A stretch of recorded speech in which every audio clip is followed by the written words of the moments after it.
Ms. Joseph, you purchased a used car from the defendant. You started to have some car trouble with it within the first week or so. You want your money back. And you bought this car from him in November. November 21st. Mr. Holmes wants the balance that you owe him on the car. Yes, ma'am. That's correct. What year car is it? 2004. So it's a 10-year-old car. 20-year-old car. A 20-year-old car. Did you see an ad for it? No.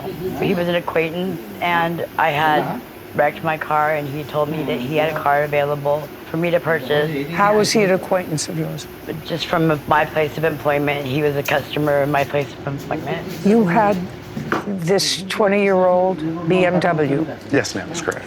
Where did you buy it? About 5 years ago. From whom? Gentleman in town. Did you know the gentleman that you No, bought it ma'am. from? How much did you pay for the car? I paid $5,500 at the time. And you sold her the car for $3,000. That's correct. And you gave him a $1,000 deposit. Correct. And agreed to pay the rest in installments. Correct. There was a purchase and sale. Yes. I also paid the $1,000 plus I paid another $500 because that was the agreement. $500 until paid off. $500 a what? A month. Yes, correct. I paid him $1,000, and then 5 days later I paid him that $500, and then the agreement was the $500 a month. So far you paid $1,500 for the car. And when did you start to have trouble with it? 9 days after I bought it. So you drove it for 9 days. Yes. And what happened on the 9th day? I had driven it around town, and then By the way, is there a bill of sale for this car? we never made one. Okay. Did you get the title? No. Did you because kn- I wasn't supposed to receive the title until the car was paid off. Did you have insurance on the car? No. Did you have insurance on the car? Yes, ma'am, I did. At the time she drove it, you had No, at insurance? the time I sold it to her, but I took the insurance off. And she never gave me another $500. She only gave me $1,000, and then she gave me $200 towards that $500. So it's probably $1,200 total. So at the time you were driving the car, you had no insurance? Correct, but I wasn't driving it around. I don't care if you were driving I it understand to get your mail. Right. You were driving the car. You already told me that you drove the car in your complaint. Right, I did drive Around. the car. I did drive Even- it to the DMV to see if I could get it registered, what the costs were going to be to have it registered. But I never got it registered because I never got a smog. I couldn't get a smog because the damages that were on the vehicle. Did you ever take the car to be smogged? No, there was too much damages. There was so much that I had to do. So the answer is you didn't No. take it to be No, smogged. I did not. When you purchased the car from the defendant, did it have an up-to-date registration? No. Is that right? That's correct, ma'am. How long was it since it had been registered? I want to say 2-3 years. Well, then you didn't have insurance on it if it wasn't registered. No, well, I still had insurance. Just be very careful. Just be very careful what you say to me. You understand? Yes, ma'am. If it wasn't registered for 3 years, it didn't have insurance. Right. Am I correct that he told me it had insurance, but that he took it off? Yes, he said he did, but he took the insurance off. He sold it to her. Okay, so that was not true. What do you have to think about that? No, I'm just trying to figure out if my wife usually takes care of the insurance stuff, so I'm not sure if it was on there. I know we've had some vehicles on there that we weren't driving before, previous. Do you know what you just said? You want me to read back what you just no, said? I know what I said. Sounds like a lot of gibberish. What you just said to me, it sounds like a lot of gibberish. Well, I do off-road racing, so some of them I keep. I might not be registered, but I have insurance on just in case something happens. Off-road racing? You went Yes. off-road racing in this 20-year-old BMW? No, not in that one. I'm just saying previous vehicles I have, so. I don't care about previous vehicles. Gotcha. We're not here about previous vehicles. We're here about this car. Yes, ma'am. So now both of you have this car with no insurance, and it hadn't been registered in 3 years, and you don't have a bill of sale. That's correct. And you've had the car in your possession from November 26th to December, December to January, January to almost 3 months. I've been trying to give it back. No, you haven't tried to give it back. You want to sell it back to him. There's a difference. Giving is giving. Selling it back and wanting your money back are two different things, right? Okay. I mean, we're going to get all the warts out, because when we get all the warts out, it's going to come down to a very simple question. Right now, both of you were driving around in 2023 in an unregistered, uninsured vehicle, right? Yes. right? I'm no longer driving it. I have not been driving it. You have not been driving No, it. I have not been driving it. Where is the car currently? At my house? Has it always been in your house since you purchased it? No.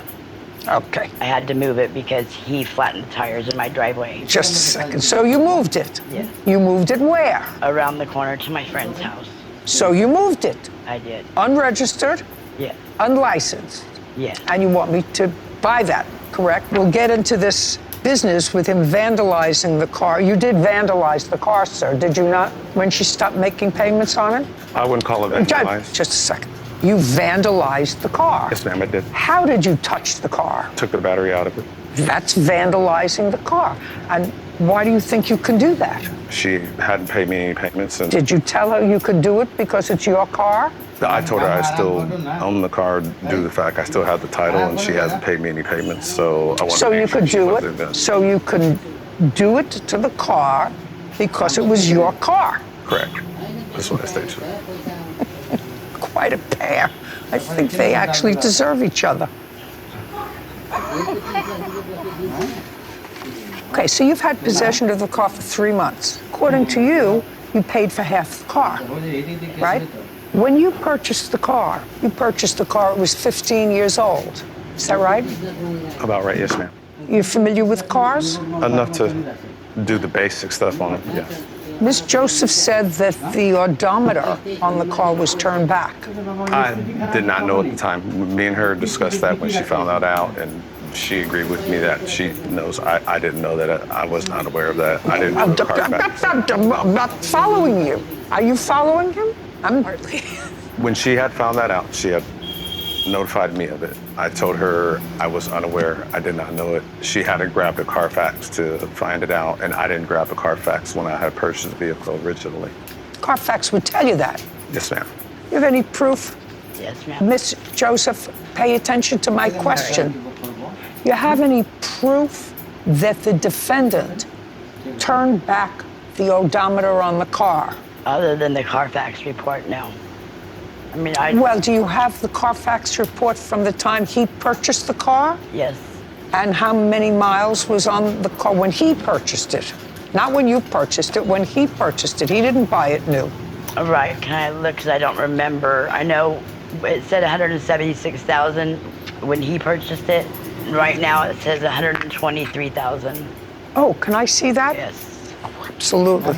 Because you would agree, Mr. Holmes, you know, you're a smart man, that if you purchased it and there were 176,000 miles on the car, Yes, ma'am. and if when you sold it to her there were 126,000 miles on the car, that would have been someone on your team turned back the mileage. That's common sense, sir. I mean, I'm not a wizard. I'm not a wizard. Yes, Your Honor, you're absolutely right. You know, I married my first husband when I was 21, and I married my second husband when I was 16 on my marriage license. Somebody could do that math, right? In 2018, I see the mileage on the car was 111,000 miles, right? And when you bought it, 123,000. oh, that would be right. Okay, before that, if you look a little farther back, 176,000. Well, that means that he didn't turn it back. He bought the car in 2018. So I asked you, what proof do you have that he turned the mileage Oh. back? He didn't get the Carfax. Duh. But when he got the car, it showed 111,000 miles when he purchased it. I gave him the same Carfax report when I obtained it. Look, in 2014, he didn't own the car. It had 176,000 miles on it. Then the next sale of this car was in July of 2018 when he purchased it. Because you've had it, you said about 5 years? Yes, Well, it's a ma'am. little bit longer than that. But when you purchased the car, it had 111,037 miles on it. That's what it says. New owner reported. Everybody should get one of these things. That's really fascinating. And in 2010, it had 122,000 miles on it. Right. He didn't turn it back then. He I didn't never own said it. he turned it back. I was just showing him that the Carfax odometer had been rolled back. That was another That's reason. why you're supposed to get the Carfax before you buy the car, madam, not after. Right. I was never even aware of Carfax until my friend Christina had told me about it when we had to have it towed to my house. That's certainly not my fault. No, I'm sorry. That's not his fault. That's not his fault. The problem that I'm having is 9 days after I bought it, I had to have it towed because it broke down 40 miles out of town. When he assured me it'd be a good running car, I bought it for my daughter. He's selling a 20-year-old car for nothing. But I'm not even able to have it smogged. There's so much damage to the emissions. It would cost $6,000 to have it even brought up to smog. I understand that. But that's what happens when you buy a used car, when you buy a 20-year-old car. I trusted that he would The help me. answer is, unless you want a guarantee, which you get in writing, you buy a used car, you buy it as is. That's the answer. But what? Sorry, Your Honor. I have older BMWs that I use for parts, and I told her for the first 90 days What do you mean you have old BMWs that you use for parts? I have bought previous BMWs that I've used for parts, just whole from a junkyard, and And where do you keep them? I keep them at my cousin's. Just My cousin's property out there. I have to tell you, I have very little sympathy for either one of you.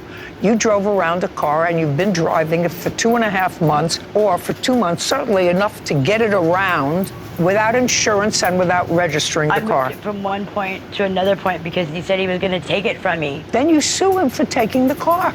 But you don't drive it from one place to another to hide it from him and then not pay for it. I would love to give it back to him. But he offered to take it back. But According he's not to gonna this, give me my money no. back? No, he said he would give you your money back, but he would take off for the time that you actually had possession of the car. Isn't that what he said to you? Yes, Just a second. Well, that's a pretty good deal.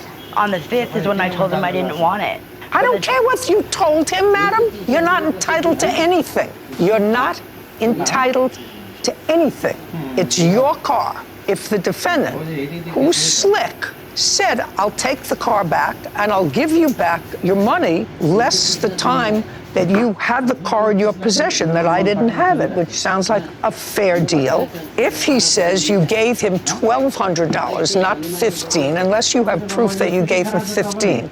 Do you have proof that you gave him $15? Just in text messages between both of us. Well, I'd like to see that in the text messages that he acknowledges you gave him $1,500. He also said that he would pay me back $950. You buy a 20-year-old car unless you have a guarantee for that car. You buy it as is. If it breaks down a half a block away from his house where you bought it, it's still your car. Do you understand? I guess so, yes. Now, Mr. Holmes said he told you that he had other BMWs because there's something going on. He acknowledges, he said to you, for 90 days, if it needs parts, I'll give it to you. Do you remember that? Yes.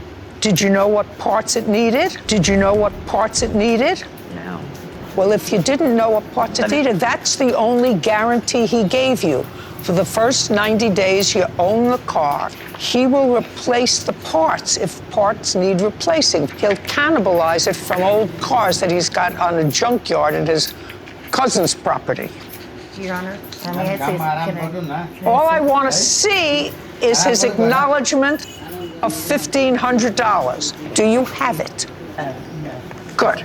You wouldn't make any kind of connection with her whatsoever. I don't care. He doesn't have to make a connection with her. She bought an as-is used car. He told her that he would give her back $1,000. Then he didn't show up. Then he said, I'd give you back his $12, okay?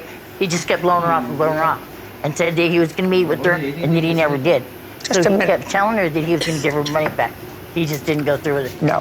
What she says is, I told him to refund my deposit and I would give the car back.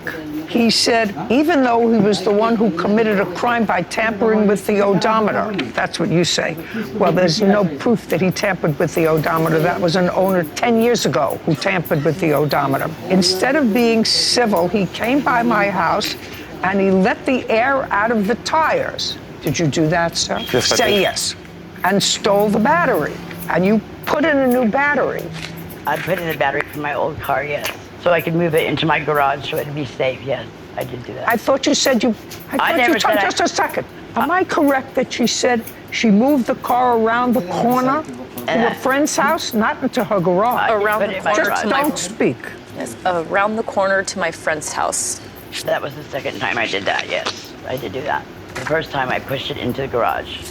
What was the offer that you made to her, Mr. Holmes? What was the offer that you made to her with Regarding once we found out about car. the vehicle, Yes. I told her ultimately that I would drop the car payment down to $2,000 total and give her an engine that I had, as well as the parts that she needed for the vehicle. Let's go slowly. Would you read back what he just said to me? I told her that I would drop the car down to $2,000, which means if she gave him $1,200, which is what he acknowledges, right? Right. That means she would owe another $800 on the car. Is that correct, Mr. Holmes? That's correct. And you'd give her the parts that she needed. That's correct. I have the text here. I'd like to see There's it. some explicit Have it? language in there, but Can it?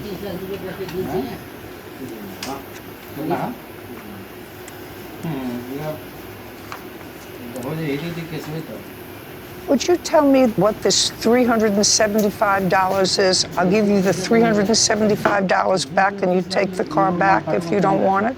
that was when I told her that we'll figure out how much it would be for her having the vehicle for a whole month.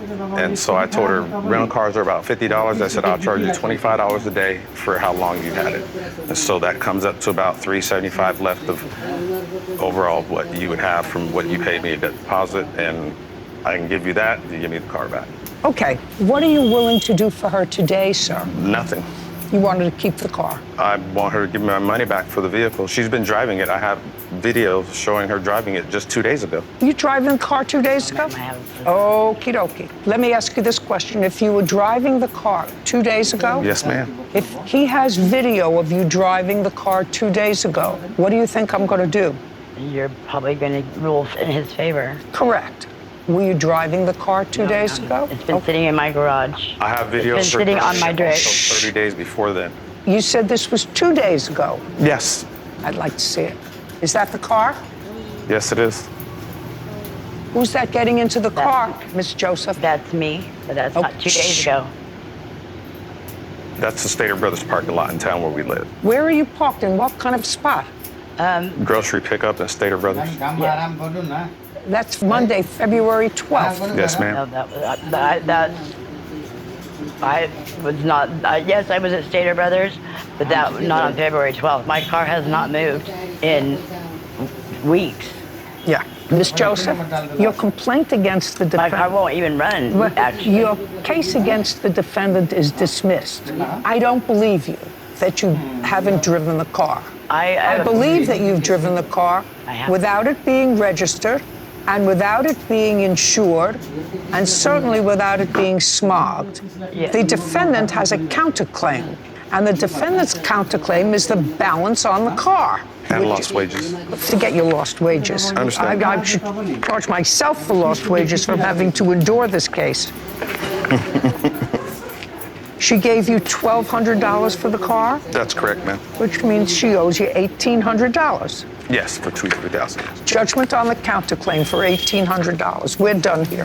Thank you. I didn't think it would turn out this way. I thought he'd be a man of integrity. I think she was fair in her decisions. There's nothing I can do with the car. It won't pass smog. I can't put my 16-year-old daughter in it and unsafe to drive. The way I tried to make it right was drop it to 2,000, give her an engine and the parts that she needed for it still, and she still didn't want to do so. He did small repairs on it to make it seem like it ran well.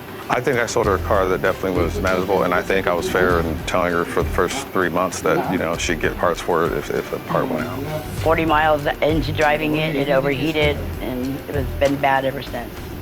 I think she'll be happy that she has the title, and hopefully she finds somebody that can fix the vehicle for her. Common knowledge that when you buy a used car, there's a stereotype of the used car salesman, and they're not always as honest as they could be, and you're not buying a brand new vehicle, and always do your homework and things like that. I was actually shocked at how shocked the plaintiff was that there were some issues with, like you said, this 20-year-old car that she was getting for close to nothing. What about this Carfax? I'm actually amazed at what they look like. I've never seen one. I've seen a few. There's a lot of information you could find there, which is why they tell you to do it before you buying buy a the used car. Right. Because some people are not as honest about the history of the car that you're purchasing, and so it's a good way to keep track. So again, timeline, little messed up, should have looked that up before, but buyer beware. Like you said, you're buying an as-is used car unless you have a guarantee in writing, and she actually made out pretty well here today, given the fact that legally she had no recourse for anything, for any money, for any fixing No, the he was car. entitled to the money on the car. Yeah.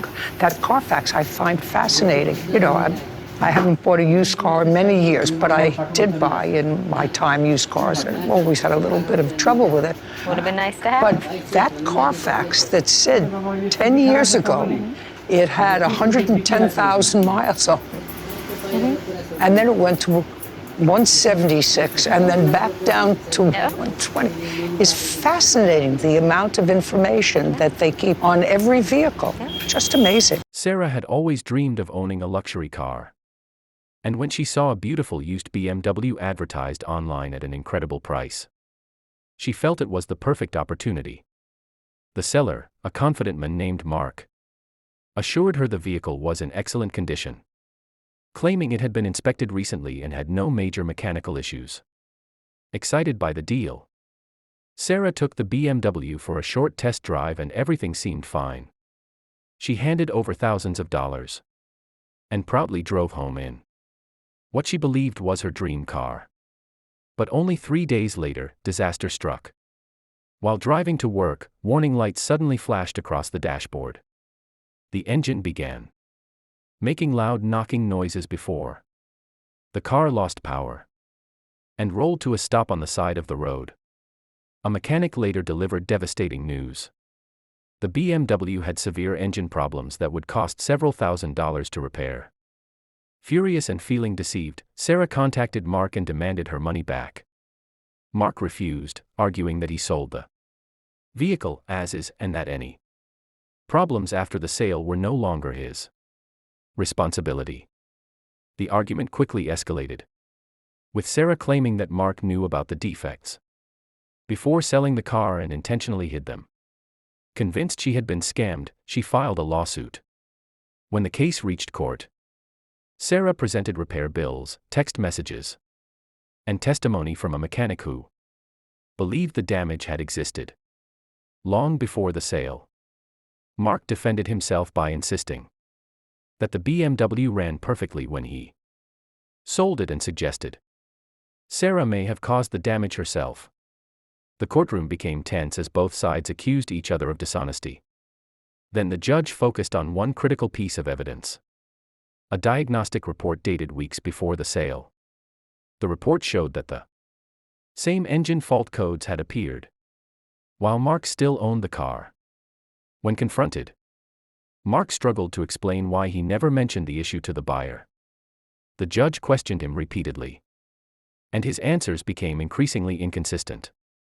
Sarah's case grew stronger as more evidence suggested the seller was aware of the vehicle's condition. After hearing all the testimony, the judge concluded that a seller cannot knowingly conceal major defects while advertising a car as being in excellent shape. The ruling was handed down in Sarah's favor, ordering Mark to compensate her for repair costs and court expenses. As Sarah left the courtroom relieved, the judge delivered a final warning that echoed through the room. Honesty matters in every transaction. And when someone hides the truth to make a sale,